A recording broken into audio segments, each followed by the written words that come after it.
In the past few years, we've witnessed a very strange phenomenon in the gaming space. Games are more devoid of color, passion, and fun than ever, yet somehow still renowned successes. And then TikTok brain rot dropped last year, and a new word to degrade sex appeal was found by the masses. And now all of a sudden, I'm not allowed to play Wu-Chang because you can see some cheeks.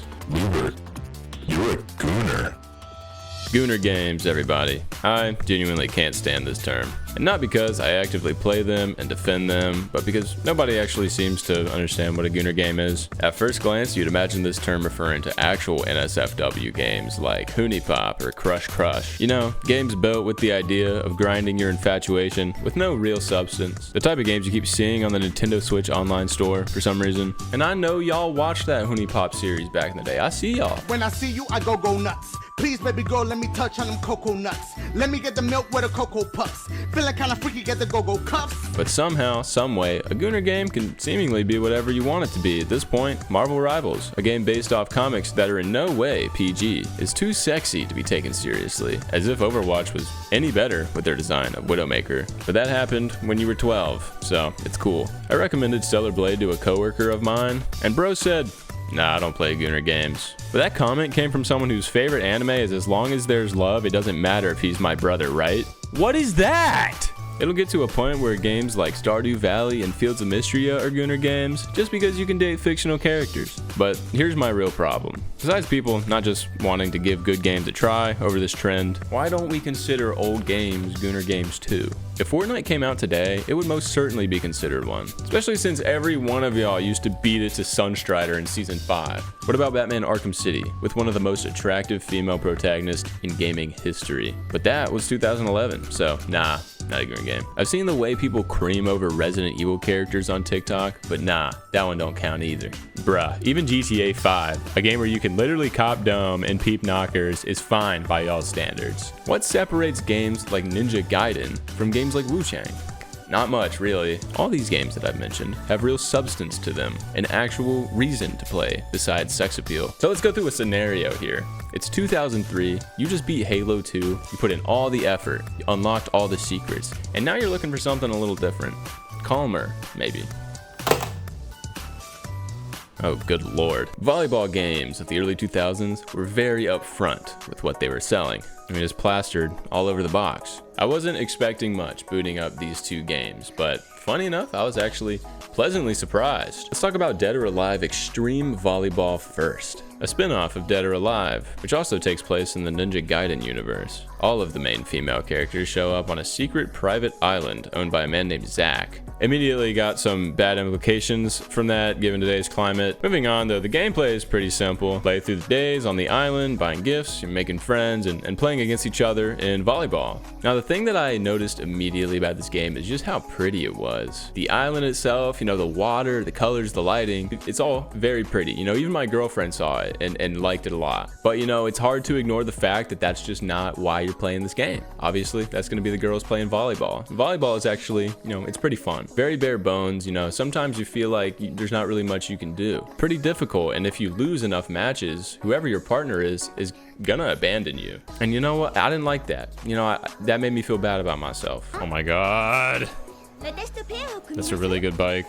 But you know, whether you win or you lost, you'd go home to your hotel and you get a very nice gift from Zach, which I'm sure is only because he's such a nice guy. And you know, nothing else. Definitely doesn't have hidden cameras on the private beach.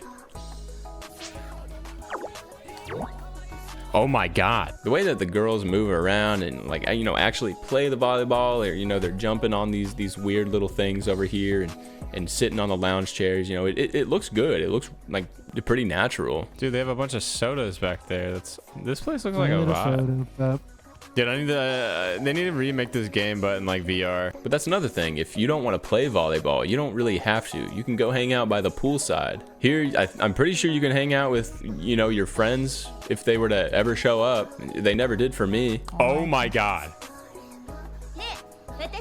The tree textures look amazing. You can play this fun little jumping game. You can't go swimming, but that actually gets you money, and it's not much, but it is something if you don't really want to play volleyball to earn your items. And speaking of items, you know, there's a couple shops that you can go to unlock new things. Whether you're buying items to give to the girls so that they'll be friends with you and not bully you and hate you, or you're buying new bathing suits to wear. At the end of each day, you go back to your hotel, and well, you could go to sleep if you're really tired, but you don't have to, because there's actually a casino. Bust out the chips, I'm hitting big. Oh yeah, 14, let me hit. Let's go, hit one more time. Let's go, I won, suck my dick. How old is she? I'm playing as, oh, we don't know.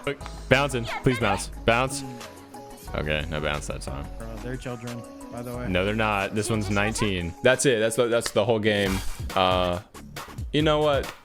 It was like a 5 out of 10. You know, there's nothing really bad about it. Just about what you would expect after seeing a cover like this. Now, I definitely wouldn't call it extreme volleyball, because our next game, Outlaw Volleyball, is way more extreme in just about every way, if you catch my vibe. Funny enough, out of our 2 games here, Dead or Alive is the more somber and sweet one. It's a game with a soft touch. Outlaw is not like that at all. It is very bold and over the top. Many characters to play as. They're all super stereotypical, and the game reminds you of that over and over and over again. The announcer is constantly talking, making jokes, and they're funny, dude. I'd be laughing at them. Circle the wagons, boys, because this Native American beauty is on the warpath. Armed with nothing more Craziest than shit I've ever heard in my life. When Lizzie isn't busy piercing some part of her body or waxing herself raw, But beyond that, you know, the characters themselves are also constantly talking. I didn't think it'd be possible, but the outfits in Outlaw are almost worse than Dead or Alive. And you know, some of these celebrations that they got going on are just yeah, get me out of here. But I really do love how this game focuses just as much on the male characters as they do the female characters. They all have very strong personalities, so you know, there's something for everybody. Dead or Alive Volleyball was just a spin-off, but Outlaw, you know, it's a full original game.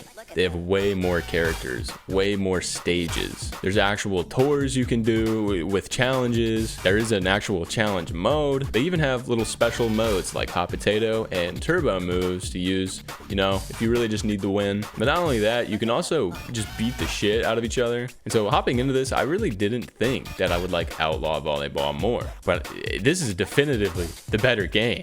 And yes, you can change your character's outfits, because at the end of the day, we're here for some booty, right? But the reason that I bring these 2 games up in the first place is because these games came out over 20 years ago. These 2 titles here are what I would consider to be Gooner games from 2003. And yet, playing them, I actually found a game that is genuinely good, beyond the sex appeal. And so it begs the question of, does a game's quality warrant this title or not? Sex appeal in media is everywhere. Movies, TV, games, and books, you know, everything. People have used attractive women in advertising for years. You know, that's how we got people into smoking back in the day. Arby's. What do Arby's be doing? And so I really think it comes down to, if a game genuinely has substance, heart and soul, you know, something beyond just sex appeal, then I don't believe that it's a Gooner game at all. There's a very obvious jump from a cookie clicker or Candy Crush style game and something like Outlaw Volleyball or Marvel Rivals or Fortnite.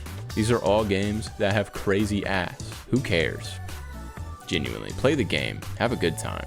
And that's the moral of the story. Anyway, that's all I got for this video. Thank you guys so much for watching. I hope you enjoyed. If you liked, leave a like, subscribe if you're new, and check out my retro games playlist. I have plenty of videos talking about games from the early 2000s. That'll be it for today. This has been Lubert. Peace out.